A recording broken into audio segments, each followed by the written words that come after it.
Hello, everyone. It's Clay Jenkinson welcoming you to this podcast edition of the Thomas Jefferson Hour. Sitting across from me is David Swenson. Hello. Semi-permanent guest host of the Thomas Jefferson Hour. David, we were going to do one program on the Declaration of Independence. It turns out we've done two. We're calling the first one Declaring Independence, and the second one will be the text of the Declaration of Independence. We could have easily done 3 or 4. But it's interesting. It's so fascinating. So we really started this program by talking about the background document, a summary view, which was what launched Jefferson into the national arena. And he was, in a sense, writing a very vague first draft of what would become a much tighter Declaration of Independence. You know me, I love going backwards on this and trying to get a grasp and an understanding. That's why it's so much fun to talk to you about it. Well, what a story. I've been at Jefferson now for 3 decades. You've been at it for more than 15. It's about time we made a trip to Monticello. But, we've been at it for a long time, and we always do a 4th of July show. But because we're doing this biographical series, we've both gone back to our reading. Mm-hmm. And I've really had a great time reading books about the Declaration of Independence to get ready for these 2 programs. Mm-hmm. It's a fascinating subject. Jefferson, you tell me what you conclude. I conclude that he's the least likely guy you would expect to wind up writing the Declaration of Independence because he's so shy. It's not like someone who raises his hand and says, oh, I'll write it. Jefferson has to sort of be talked into it, and he doesn't think he'll do a very good job, and then he's very thin-skinned about it. It's strange that he was able to rise above the radar and get this assignment when it turned out to be such a monumental piece of work. I went back and opened a couple of books I haven't touched for a long time, which is The Art of Power. Oh, by John Meacham. And also American Sphinx. By Joseph Ellis. And I was just heartbroken. I could not find my copy of Fawn Brody's book because I thought, boy, it's been a long time. I wonder what she said about all of this. Well, her book, of course, is an intimate biography. So, but doesn't she touch on that? I can't remember. Of course, but she talks more about his longing for his wife Martha and his fear that something had gone wrong there. And anyway, those 2 books in particular, they're great reads. Really. Joseph Ellis is, I think, the greatest He's brilliant. scholar of our time on the Founding Fathers, American Sphinx, and also I think we mentioned his book, Passionate Sage. But Art of Power is interesting, too. They're a good combo because they're very different, but on the same subject. So when you think of the Declaration of Independence, you can never think of this as a committee piece, can you? I kind of did in some ways until next week's show. When we talk about the actual text, right? And we'll save my comments for that. How about? But when you realize what he actually wrote, which is actually quite different from what was published, and they removed a quarter of his original text, and Jefferson resented it. But and I also, not to drum this up, poor Mr. Jefferson is beat up so much these days, and it's just accepted that he was this and that and this and that. Not to get into that whole list, but. I do think it's really significant, the amount of anti-slavery stuff he tried to get passed in Virginia. As a young idealist before he sort of got weary of it. Yeah, I can't do it. Yeah. But, so let's just say that somebody came to you and said, David Swenson, here are $10 million. I want you to go into a room and come out when you've written something that the world will never forget. You know what I would do? I would take that $10 million and never come out. I would just enjoy myself. How many people in the history of the world have written something that humankind cannot ever let drop? Not many. Barack Obama, no. Eisenhower, maybe. The military-industrial complex, his farewell address. LBJ, yes, but really. You touched on something else in this series of programs, and that is that for an American leader to be successful, he or she must be aspirational. Sing the music of this country. Right, so let him hear the show. All right, so for those of you who love this show, David will now tell you how to love it. If you enjoy this program, I love that voice. Please consider supporting it. We are listener-supported completely, and to this point, we have taken no corporate donations whatsoever.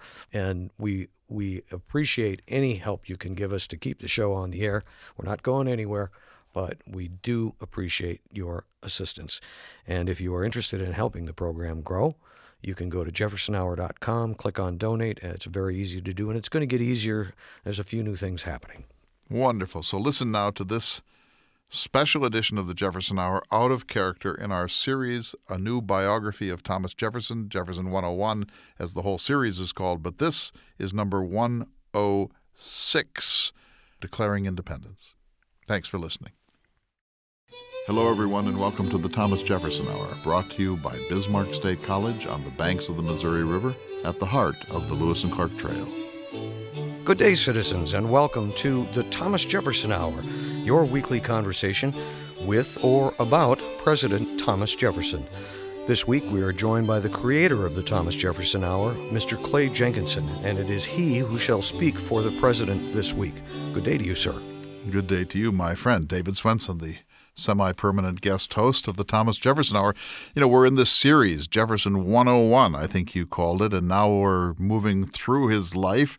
I believe we're up to 106, the Declaration of Independence. We are, and at the end of Jefferson 105, I should say before I go to that last week we took a break, and we had a delightful session with President Jefferson answering questions from a middle school in Texas, Crockett Middle School. It was really a delightful program. These young people sent in their questions, and we answered them on the air. And I just have to say, I love doing programs of that sort, because when you talk with young people, you have to put your answers in a vocabulary and a style that they can appreciate at that level of their education. And so it makes me think harder about how to communicate the basic facts and truths of Jefferson's existence. So that was great fun. Well, and it sort of leads into what we're doing now, which is picking up the series of the biographical series on Jefferson.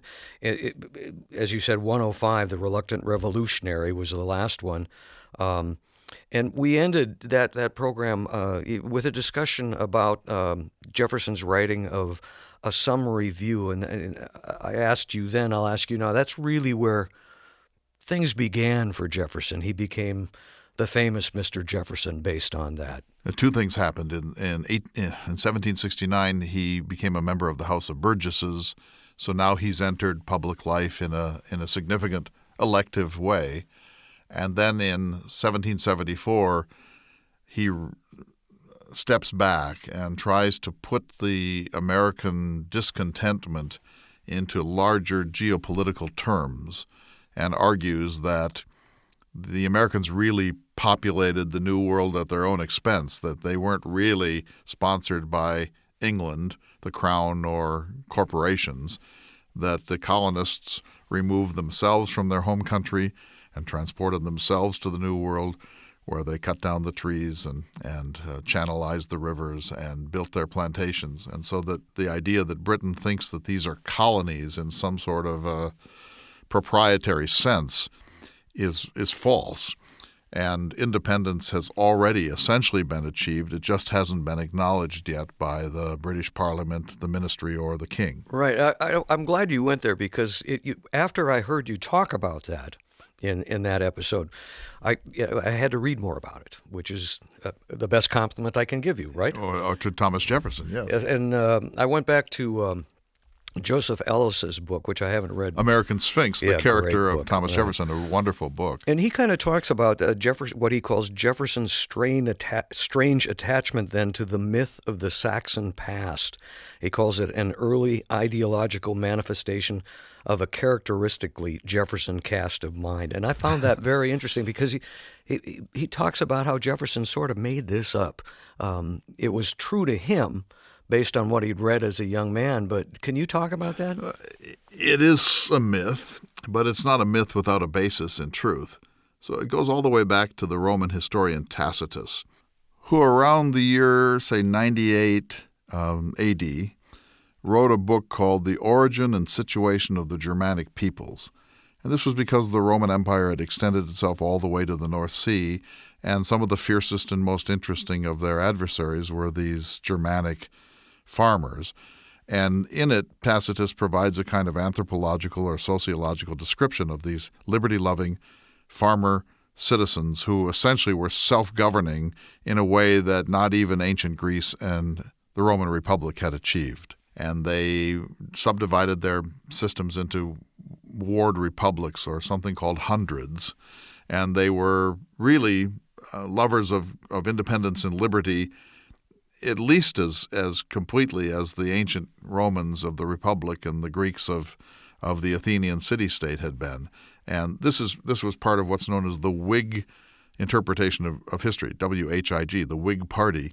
And so the idea was that for Jefferson, our democracy, our republic, was really born in these forests of northern Europe and then transported across the English Channel to Great Britain in the 6th and 7th centuries, and that this is really where we get liberty from, not from, say, the Athens of Socrates or the Republic of Cicero.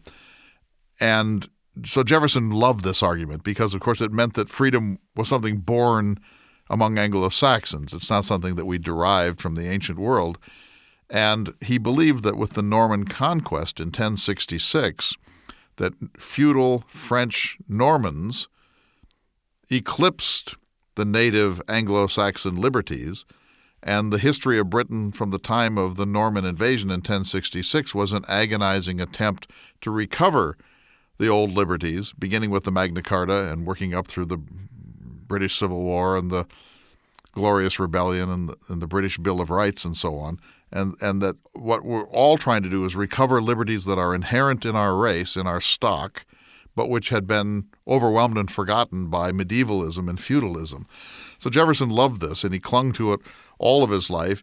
It's been largely discredited, but it isn't without some basis in truth. And if you want to read more about it, the thing to do is either to read any Whig history of Britain or to read Tacitus. Well, I thought it was very another what I look as a tell from Jefferson, that this belief in the Whig belief, I guess is what I'm trying to say. So, well, the idea for Jefferson is that we are born with entitlements to independence and liberty and a very full complement of natural rights, and that these things that get lost, that corruption and corporate culture and superstition and feudalism and Catholicism and the Christian view that humanity is fundamentally fallen and broken, that those things crusted over the native democracy and optimism of these Northern Europeans, these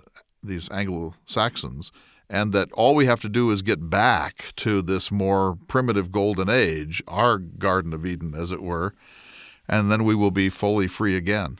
So back to the summary view. If you could just give us an overview of that for maybe listeners who are catching up. But also, I've always had this vision of Jefferson at home writing this piece on his own to express his, but really it was connected to instructions for the Continental Congress, wasn't it? Right. So no, not to the Continental Congress. It was Jefferson becoming increasingly engaged and radicalized beginning in 1769. And then you have first you had the Stamp Act crisis, and then you had the Townshend Acts, and now you have the Boston Tea Party. And so everyone's all stirred up, and committees of correspondence have begun between the various colonies. And Jefferson decides to write a sort of a position memo about how to think about this. And what he wants people to realize is, A, we are entitled to our liberties, and B, they're in our stock. They're in the Anglo-Saxon stock.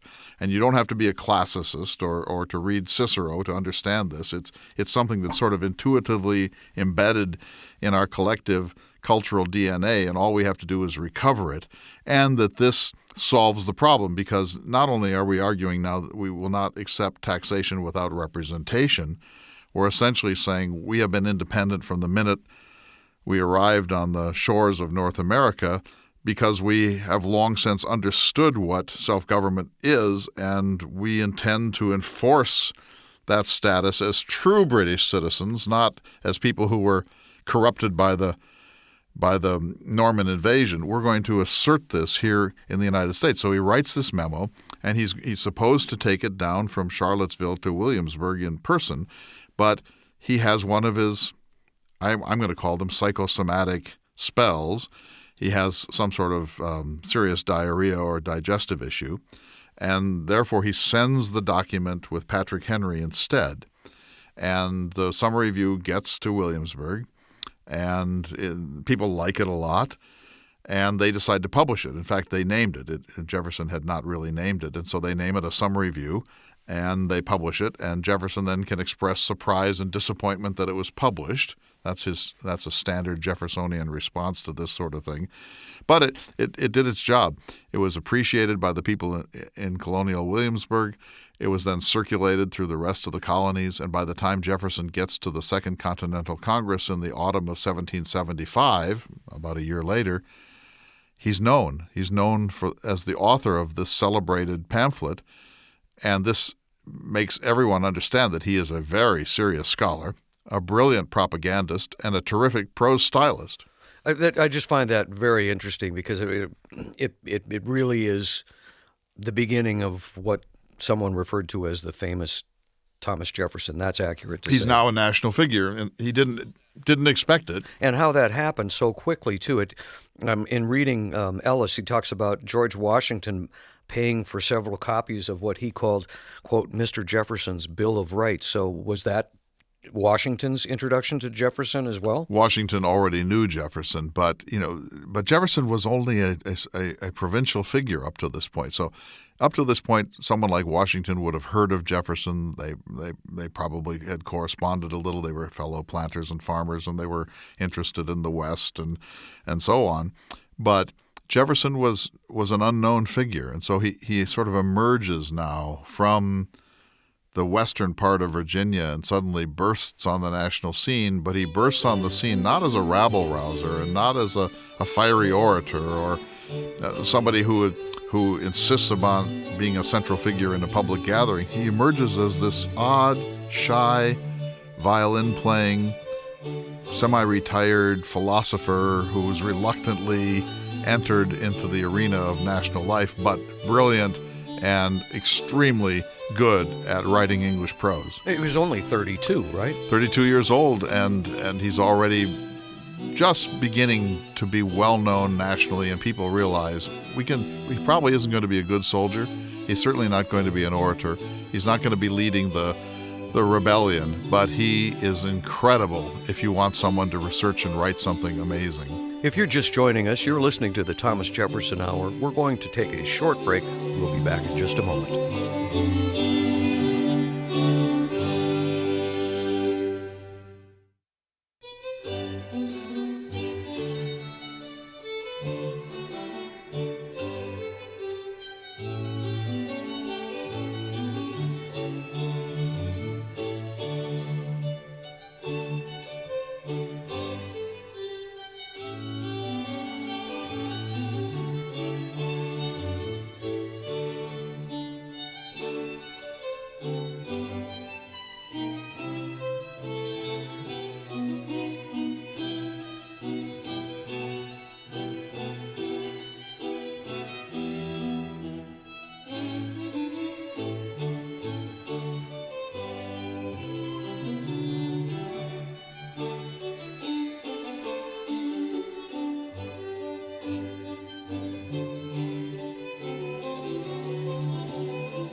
Welcome back to the Thomas Jefferson Hour, your weekly conversation with President Thomas Jefferson, or your weekly conversation with the creator of the Thomas Jefferson Hour, Mr. Clay Jenkinson. And it is he who is seated across from me this week. And we're talking about, we called it episode 106. I think you said Declaring Independence. That is correct. And I have to back up just once because I was so fascinated by something you started to talk about in the last show, 105, and it made me read more and look into this more.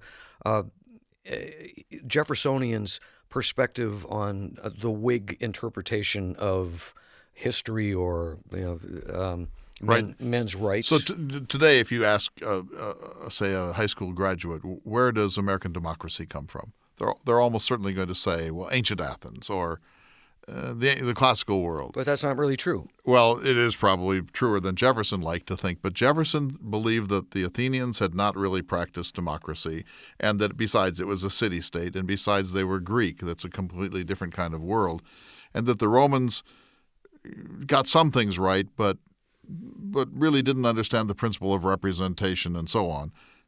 So he's a very serious classicist. He's somewhat suspicious of the idea that the ancient classical world gave us democracy. Jefferson, of course, doesn't use the term democracy. He always uses the term republic. But he did not invent this, but he belonged to this Whig interpretation of history that said that the real roots of our liberties were in Northern Europe, in Germany, and that the Anglo-Saxons had really invented what we're going to call democracy, self-government. This had been forgotten or papered over or corrupted by the Norman conquest in 1066, and the rest of British history is our recovery of those liberties and the idea of self-government. And so this is a favorite Whig idea that Jefferson took and ran with and took sort of to extremes. And even people in his own time realized that it was a better propaganda piece than it was good history, but it worked. But I'll let go of this. I was so interested in it because, to me, it was a key to what drives me in this show is understanding Jefferson. It would seem that he held on to this belief throughout his life. There's a quote once more back to Joseph Ellis and American Sphinx. Ellis writes, "Whatever weaknesses this Jeffersonian perspective harbored as a mature and realistic appraisal of the Anglo-American crisis, it possessed all the compensating advantages of an unequivocal moral commitment driven by an unsullied sense of righteous indignation."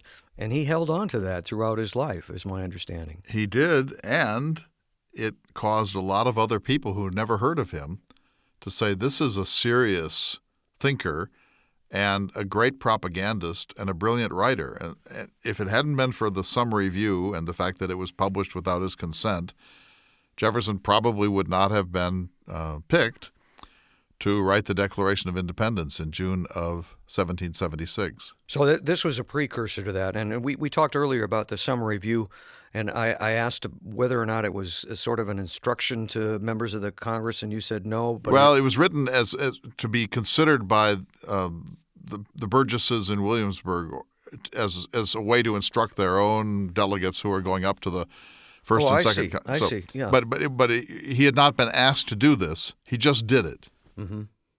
So with a summary view, he moved toward the front of the ranks of this new cause.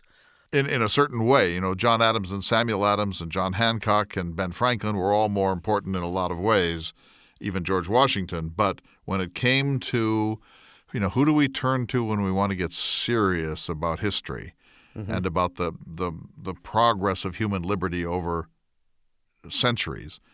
Well, we're going to turn to this unknown but brilliant and slightly odd fellow from Virginia who never speaks, but he can write like a dream. But it was a very forward-thinking, maybe advanced position. He was pushing farther than most patriots were ready to go. And I think you've talked about this before, that really this was treasonous in the eyes of Britain. Of course. And there was a list in England of rabble-rousers who were being proscribed, who would be tried and presumably executed if the rebellion failed. And Jefferson's summary view put him on that list, more than the Declaration of Independence. So let's get him to Philadelphia. Yes, he goes up somewhat reluctantly because he's an alternate. But Peyton Randolph is called back to Virginia, and Jefferson goes up to the Second Continental Congress, and now he indeed walks on the stage of the American Revolution. And he's strange. He doesn't talk. He doesn't call attention to himself. He has no discernible ego. He doesn't make eye contact very well. He's brilliant on committees, and he's a workhorse. There's nothing that he won't do. He's always the most prompt. and prepared person in any committee that he belongs in. And when you can get him to write or talk, he's brilliant, but he's not exactly the picture of a rebel. The picture of a rebel is Patrick Henry, or the picture of a rebel is Samuel Adams. Jefferson always struck people as odd, which he was, but he believed very strongly in the cause of American liberty. And this probably goes back to his education at the hands of William Small, who had been his professor at the College of William and Mary. And he put in front of Jefferson all these books, not only books of the Enlightenment, for example, John Locke's Second Treatise on Government, but in addition to that, books outlining the Whig interpretation of history. So Jefferson is this sort of genius, this violin-playing genius, who's a little hard to know and doesn't like to go to the taverns, but is completely reliable as a man of letters. You said he reluctantly went to Philadelphia, but I know you've told me the story of how he arrived and what style he arrived. Well, so Jefferson arrives with a phaeton. It doesn't really sound reluctant. It's a kind of a carriage, and he has liveried slaves, and I think somebody from the North during this period said that all Virginians are swans. All Virginians are grandees. There's a lot of pomp. There's a lot of style. There's a lot of presumed authority and powerfulness amongst these Virginians. So Jefferson arrives, and, for one thing, he's a slaveholder at a time when slaveholding is quite common, but it's a little unusual in Philadelphia. And he sets up, he gets into a boarding house, and Jefferson is a man with an almost unbearable need for orderliness. So he starts his daily routine, and he has his violin, and he commissions his landlord to build him a writing desk, which then is the desk on which he eventually writes the Declaration of Independence. He gets exercise every day because he's an exercise fanatic. He doesn't go to the taverns afterwards, but you can see him walking. Jefferson's reading. But he's reluctant for two reasons. Number one, he believed that the real business of the Revolution was in Virginia, that every state was now going to have to write its own constitution, and that was really where the action was. That's where the great moment was, not doing national work in the ad hoc National Congress, the Second Continental Congress. He just ached to be down in Richmond, where they were rebuilding the Constitution and the society of the most powerful and the most populated of the original 13 colonies. And Jefferson was worried about his family. So his wife, Martha, was always fragile of health. She was almost continuously pregnant. There were miscarriages. There were children who died in their infancy. And Jefferson always wanted more communication from everyone in his life than he got. And so he's up there trying to do this work that he's a little hesitant to do. The real action is back in Virginia, and he's obsessed with the very survival of his wife. He writes this alarmed letter and says, I get nothing. I don't even know really whether she's alive or dead. It's impossible to concentrate under these conditions. Somebody tell me something. If it's the worst news, I need to hear it. And so today he would pick up his cell phone or write an email or a text. He had a very hard time concentrating because his heart was at home. And yet he was, now I have to be careful that I don't mix up, and I'm sure you'll correct me, the two different times that he sat at the Continental Congress. Well, he went up in 1775, and then he goes home in late August of 1775. A daughter, Jane Randolph Jefferson, his daughter dies that September. Right. Terrible blow to him. Then he stays home through the fall, and in the spring he's getting ready to go back, but he's reluctant again. But the second time, not as an alternate. No, now he's a delegate. He's going back, and on the 31st of March, 1776, his mother has a stroke and dies within an hour. And so now he has to stay longer, and he has one of the first of his migraine headaches. It's about a 5-week headache. We're not sure that they're migraines, but they're very severe psychosomatic or stress-related headaches. And he's incapacitated for over a month. And he's lingering up in Virginia. It's the time to plant the crops. He's buried his mother. He's worried about his wife. He's building Monticello. And he's lingering, and he almost lingered too long. He didn't get back to Philadelphia until May 15th of 1776. If he had lingered another few days, certainly another 10 days, he probably would not have been picked to draft the Declaration of Independence. So he's not a good and reliable revolutionary.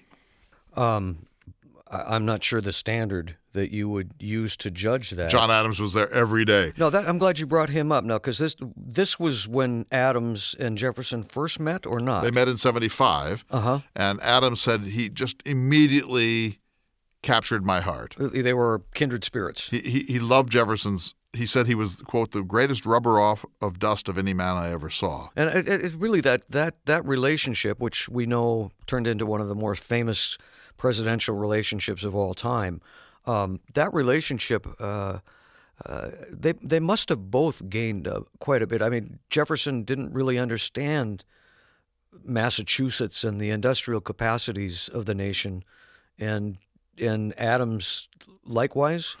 Adams could never understand Virginia. His private view, which he only mentioned to Jefferson once in their 50-year relationship, was, how can you Virginians who talk about liberty all the time be so complacent about the fact that you own all these Negro slaves? It just flummoxed him that these people could be the most strident advocates of the human rights tradition and then just shrug at the fact that they own chattel slaves. Each saw something in the other that he didn't have. Jefferson didn't have the extroverted conviviality, the earthiness, the promptness, the oratorical capacities, the pugnaciousness, the stick-to-itiveness of John Adams. He didn't have any of that. And John Adams, of course, also had an incredible wife. Jefferson's wife was a quiet, behind-the-scenes, distaff sort of wife, almost ornamental in a way, certainly dedicated to the life of the nursery. And John Adams had this intellectually alive, spirited, brilliant letter writer, strongly opinionated wife, Abigail. Adams wished he had the self-control of Jefferson. He wished he could stay in his seat. Do you think so? Oh, yes. Has he written or confessed that? Oh, yes. He Adams' diary is one of the world's great documents, and he is so hard on himself. No one outside of Adams' life could ever have been a fraction as hard on him as he. I may need to find you that. You have to read it. Yeah. He's just so, and you should read, everyone listening should read Joseph Ellis's great book, Passionate Sage, which is about Adams. And it's his best book, I think. It's a great book. I like all of his work. I like that. But Passionate Sage is his best book. And he shows how tortured, and by which I mean self-tortured, John Adams was. And here he sees this serene, stoical, lean and healthy horseman who has just a maximum of self-control and civility and has no need to jump up and speak. And Adams can never keep his seat. In the famous musical 1776, there's a song, "Sit down, John, sit down," because he can't stay in his... But here, well, listen to what Adams actually said of Jefferson. This is his first impression. Though a silent member in Congress, he was so prompt, frank, explicit and decisive upon committees and in conversation. Not even Samuel Adams was more so, that he soon seized upon my heart. And so Adams kind of has a boy crush, a man crush on Thomas Jefferson, and certainly he deeply admires him. And Jefferson never feels the same way about Adams. Jefferson all of his life thinks he's a blowhard and he's a Calvinist. He's very self-punishing, and his ego is out of control, and he's frequently sort of a little off his rocker. But he believes in this country, and he has a wonderful heart, and you can't not love him in some sense. But the whole relationship that lasted for 50 years was of Adams admiring Jefferson and wanting Jefferson's regard and respect and affection, and Jefferson admiring Adams in some sense of the term, but always with some ironic detachment. Adams knew this and it crushed him. Jefferson knew this and it didn't particularly bother him. Adams, I think in many respects, was the greater man. He certainly was the more honest man, and the Revolution probably owes more to John Adams than it does to Thomas Jefferson. It just killed Adams that Jefferson got all the credit as the great revolutionary when he had done actually very little in that way, and Adams, had done so much in that way. And let me just give you another piece of this. So David, there are two dynamics going on here in the spring of 1776. One is, are we going to declare independence or aren't we? And on June 8th, Richard Henry Lee of Virginia stood up and proposed that these united colonies are and of right ought to be free and independent states and so on. So Richard Henry Lee proposed a resolution of independence on June 8th, and there was a huge fight about it because Delaware and other states weren't ready. The middle states were very squeamish about this at that time, and so they decided to wait until July 1st to take this up again. And so after an initial sort of crushing debate in which it was clear that the moderates and the conservatives weren't ready for independence, it's postponed from early June until July 1st. Then, meanwhile, they think, well, we better prepare a document. And so this Committee of Five is named, and Jefferson becomes the author of the Declaration of Independence. So to fast forward, finally, Congress takes up independence again on July 1st, and there's a 9-hour debate. And this is the one debate you would want to record if you had a recording device, because this was really crunch time. Are we or are we not going to declare independence? If we do, it's war. We're probably crushed by the world's largest navy and an army, including mercenaries. Our economy is nothing. Britain is the wealthiest country in the world. This was a very, very serious moment. And, we take it for granted because the revolution occurred and we won it, but no one could know that at the time. And that debate on July 1st must have been one of the supreme moments in the history of human liberty.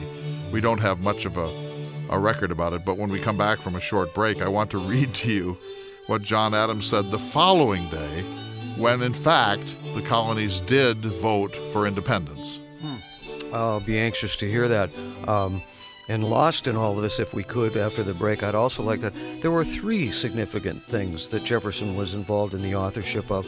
Summary view, of course, the Declaration, but there was also another one in the causes and necessity of taking up arms. Right. Can we talk about that Certainly, a little bit? Yes, a little. Okay. So you're listening to the Thomas Jefferson Hour. We're going to take a short break, but we'll be back in just a moment.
Welcome back to the Thomas Jefferson Hour, your weekly conversation with President Thomas Jefferson, or the creator of the Thomas Jefferson Hour, Mr. Clay Jenkinson. And right before we took our break, you brought up something that you wanted to read. Can you set that up? Well, we're talking about how John Adams could never really get a break on national fame, and how it just killed him that Jefferson was seen as this serene revolutionary. He's really turned into kind of a sympathetic figure during our time. I doubt he was during his time. No, people couldn't stand him, and he was obnoxious, and he was opinionated, and his ego was always out of control, and he wore his heart on his sleeve, Paul Giamatti, by the way, is a terrific John Adams in the John Adams miniseries. I've seen that for a long time. You've got to watch it again. But so Adams can never get what he deserves, and he knew it. And he was a martyr all of his life, and no one bothered him more than Washington. Well, that's not true. 3 people bothered him. 3 of these figures bothered him greatly: Washington, Jefferson, and Franklin. He couldn't stand it that Washington was lionized as the father of his country. It just killed him, even though he admired Washington, but he couldn't stand it that the American people admired him so uncritically. And it really bothered him that Jefferson, as he put it once, ran away with the revolution by writing this famous document, which he, Adams, could have written, we all know. But the person he couldn't abide most was Benjamin Franklin. He hated Franklin. He regarded Franklin as a womanizer, which wasn't quite true, as lazy, which wasn't true. He regarded him as insufficiently loyal during the negotiations in Paris, which wasn't true. They just had temperaments that could never, ever see eye to eye. And Adams, he somehow came to terms with Jefferson's fame. He could almost accept Washington's greatness, but Franklin, you could not mention Benjamin Franklin in Adams' presence without him sputtering in his way. So here's this great moment.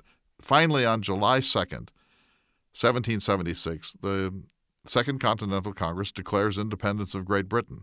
Then for the next 3 days, they will debate the Declaration. But here's what John Adams wrote that day to his wife, Abigail, back at Braintree in Massachusetts. You'll love this, David. Says Adams, "The 2nd day of July, 1776, will be the most memorable epocha in the history of America. I am apt to believe that it will be celebrated by succeeding generations as the great anniversary festival. It ought to be commemorated as the Day of Deliverance by solemn acts of devotion to God Almighty. It ought to be solemnized with pomp and parade, with shows, games, sports, guns, bells, bonfires, and illuminations from one end of this continent to the other, from this time forward forevermore." July 2nd. It turns out, of course, that that's exactly what happened with, guess what, July 4th. Right. And who is July 4th? Jefferson. Adams believed that July 2nd was his day because he convinced John Jenkinson and the moderates and the conservatives finally to acquiesce in independence, and that resolution, once it was passed, was infinitely more important than any document, and it was his. And he says there will be sporting events, and there will be fireworks, and there will be pompous parades. Well, he had part of it right, didn't he? But so again, he can't catch a break. Yeah. It turns out Jefferson gets the fireworks. Jefferson gets the sporting events and the orations. I just find this absolutely hilarious. That poor Adams could never do this. I'm sure he didn't, though. But listen to one more. This is from George Washington. I reread this weekend, and it really moved me. So Washington is selected, largely thanks to John Adams, to be the commander of the United States armies, of the Continental armies. No surprise to anyone. But there were people who didn't like it, including John Hancock, who turned beet red and was angry because he thought he was going to be named the commander of the armies. But when this happened, George Washington turned to Patrick Henry, a fellow Virginian, and said this. Listen to this, David. He said, "Remember, Mr. Henry, what I now tell you. From the day I enter upon the command of the American armies, I date my fall and the ruin of my reputation." Wow. See, Washington always feared that he was going to lose his reputation as this disinterested farmer, soldier, citizen. And so he realized that if he became the commander of all of the resistance, that whatever went wrong would be attached to him, that he would be regarded probably as vainglorious, as a glory seeker, as somebody who wanted to be king or wanted to be the emperor.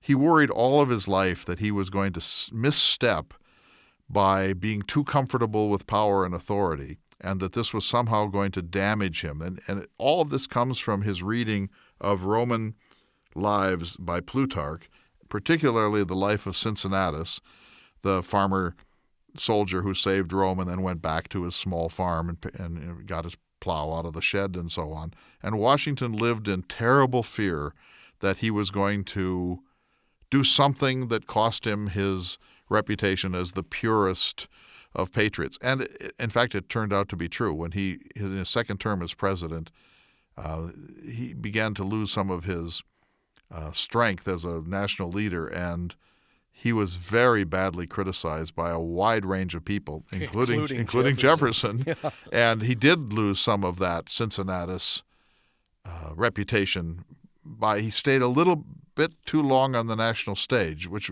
I suppose may be a warning to the Bushes and the Clintons, but he stayed just a little too long on the national stage. If he had retired after a single term, he would have been better regarded, at least in his own time. Yeah, that we could take a side road down that about how badly Jefferson behaved as Secretary of State. It was not his finest hour. No, certainly not. We'll have to discuss that later, because it's very interesting, I think, to what lengths these gentlemen go. Back to the Virginians, I mean, Adams and his overall criticism of the Virginians, it wasn't without merit. All geese are swans. Yeah, and I get Adams. He's out.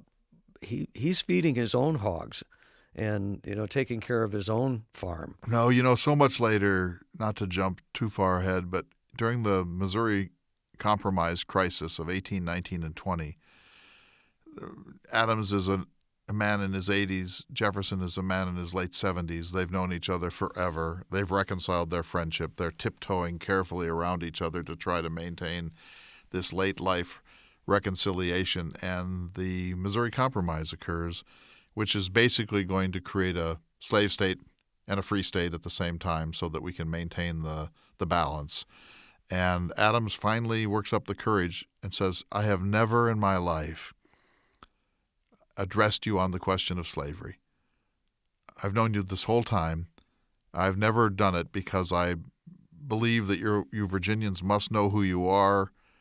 And why is it for me as somebody on the outside to second guess you or judge you? And so I've just really tried hard, never under any circumstance to ask this question, but now we're in the national crisis and the Union may fall apart. I have to tell you, Mr. Jefferson, that at night I have these nightmares, and I see, as it were, black armies and white armies marching in the night, and I just have to wonder how this thing is going to work itself out. But again, he goes into another paragraph, but again, I don't judge you. I don't understand it. I've never asked about it, but it's just been sitting here this whole time. When did Adams write this letter? This is like 1819. So it's in that series of the famous letters, right? Yeah. And so I mean, think how careful that letter was, because privately he thought, what is it with these Virginians?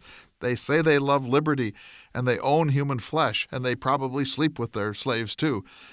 He just couldn't understand it, but he never. So he writes this incredibly generous, careful, nuanced letter to Jefferson, and Jefferson completely ducks it, of course. Of course. Because he can't. Jefferson can what else never could he do? He can never face this. But then he writes one of these like, nobody wishes more than I for the successful, Well, there's some weight to that too, and we're about to get there, aren't we? Well, Jefferson's relationship to slavery is incredibly nuanced and complex, but my point is that Adams wanted so much not to screw up this reconciliation. Right, yeah. And he knew that the price of knowing Jefferson is that there are certain questions you can never ask in any blunt way. You could certainly say that by ducking the answer, Jefferson didn't want to mess it up either.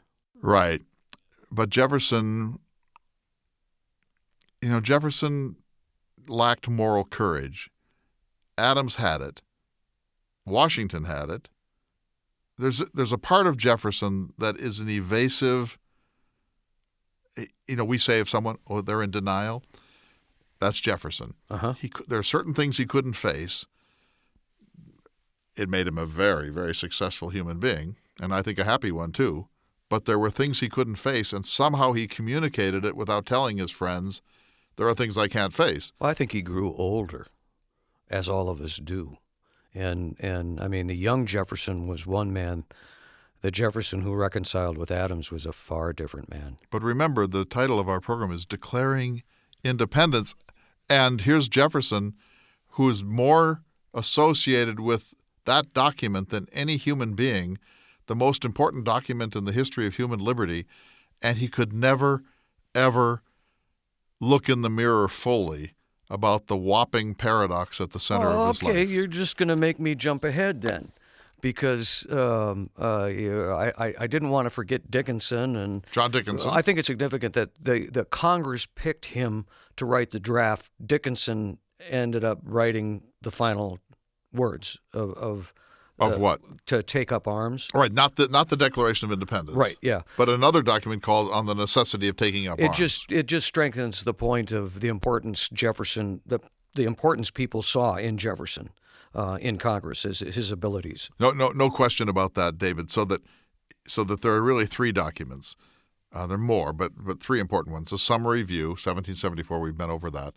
Then he wrote this early thing in the Continental Congress. He was asked to draft a position paper on the necessity of taking up arms, and he wrote it. And then John Dickinson of Delaware really came down hard on it and said it was inadequate and it was wrong-headed and it was badly written. And so then Dickinson, revised it. And Jefferson was mortified. Jefferson is always mortified when he's edited. Good practice for him, though. Yeah, it's warming him up for what's about to happen here. So I know you could tell us exactly where it was written. I mean, he was in an apartment in Philadelphia. 7th and Market Streets. And there were two rooms, as my understanding. A man named Graf. A bedroom and then a private... And a sitting room. A typical Jefferson, he'd been living in another boarding house, but he found it too cramped, and it didn't have enough fresh air, and he was always a health nut. And so he moved sort of closer to the suburbs, and this flat, this boarding house owned by a bricklayer by the name of John Graf, has 5 upstairs windows, and so Jefferson gets all the ventilation he needs. Meanwhile, he had asked this other fellow, Benjamin Randolph, his previous landlord, to make him a writing desk, and he did. And then on that writing desk in Graf's apartment, let's call it, Jefferson, over about a 10-day period, writes the most famous document in the history of the United States. And one can see that actual writing desk when I forget which building it is, but you walk into the Smithsonian and there it is, and it's pretty moving to see that. Jefferson realized later in his life when he gave it to a granddaughter that this was a kind of relic, a sacred object in the history of human liberty, certainly a sacred object in the history of the American Revolution. And so he went out of his way to ensure that the physical objects which surrounded him at this moment were remembered too. And I should say one more thing. When John Trumbull, the American painter, came to Paris while Jefferson was there serving as the American minister, Jefferson took him in, as he loved to do with young men, offered him rooms in his diplomatic headquarters, provided him food and servants and so on. And there Trumbull said he wanted to paint a monumental portrait of the Declaration of Independence. And Jefferson said, well, let me explain it to you. And when Trumbull produced this, it still exists. It's in Washington, D.C. It's fantastic. But he depicted the story as Jefferson would have wanted it depicted. And we can put an image of this on the website, jeffersonhour.com, but it has Jefferson boldly but with great dignity handing in his draft to the Continental Congress when he probably slipped in during a lunch break and slipped it onto the desk and then slipped back out. Jefferson is not the kind of person who would heroically do anything. But he wrote it well. I found a quote from July 5th, 1775. He writes, "As our enemies have found we can reason like men, so now let us show them we can fight like men also." So this is kind of the beginning of people going, is this guy, is this high rhetoric, or does he really believe that stuff? Isn't it? It was adopted on the 4th of July. Next week we'll talk about the document itself. It was adopted on the 4th of July, printed the same day. Here's one of the things that I discovered in the last couple of weeks getting ready for this, David, that Jefferson's final draft, the presentation copy, was taken, after it was adopted, it was taken to a printer. And the printer, in order to facilitate a Instaprint, cut it into 4 pieces. And so here's a sacred document from the history of liberty that the printer just hacks up and gives to 4 different compositors so they can hasten forward. Where did you find that? Isn't that something? It's in Merrill Peterson's great book, Thomas Jefferson and the New Nation. But so, I mean, imagine what archivists think of it when they hear this story, that the original was discarded after it was cut up to be used as a... Or perhaps it's somewhere. Yeah, this will be another American independence kind of movie. I don't think that we still have it, but the same thing happened with Shakespeare's plays. When they were turned into print, they just tossed the manuscripts because they were trash. And today they would be worth $100 million each. Probably more likely just priceless. Anyway, I have this impression of Jefferson in my mind, holed up in this sitting room with his desk on his lap. I don't know if that's exactly accurate, but he was he was aloof almost. He was on his own. He wanted to spend time reading, studying, walking, thinking this out on his own. He was not a convivial man. He did not like tavern culture. He wasn't a high-fiving sort of person. He wasn't, let's sit down and have a drink, or even let's have a cup of coffee. Jefferson's view was, tell me what I'm supposed to do, give me clear instructions, turn me loose, allow me to go somewhere and hide out. I'll come back, and I hope you like what I have. And if you don't like what I have, you're probably wrong. Very, very much Jefferson. So here we've done this hour talking about the Declaration of Independence, and there's really so much more. We haven't even touched on the text. Let's plan on doing this again next week. Next week, let's actually look at Jefferson's own draft of the Declaration of Independence and how different it is from the one that was promulgated on the 4th of July. We'll see you next week for another exciting edition of the Thomas Jefferson Hour. The Thomas Jefferson Hour is brought to you each week by Dakota Sky Education. The program is distributed nationally by Prairie Public Radio. President Thomas Jefferson lived from 1743 to 1826, and this program presents his views. President Jefferson is portrayed by the award-winning humanities scholar and author, Clay S. Jenkinson. To obtain a copy of this or any past show for a $12 donation, please call 888-828-2853. Again, that number is 888-828-2853. This program is also available online at jeffersonhour.org and on iTunes. If you'd like to correspond with President Jefferson or submit a question for him to answer on the program, please visit the website at jeffersonhour.org. The Thomas Jefferson Hour is produced at Makoche Recording Studios in Bismarck, North Dakota. Music by Stephen Swinford. Thank you for listening. Please tune in again next week for another thought-provoking, historically accurate program through the eyes of Thomas Jefferson.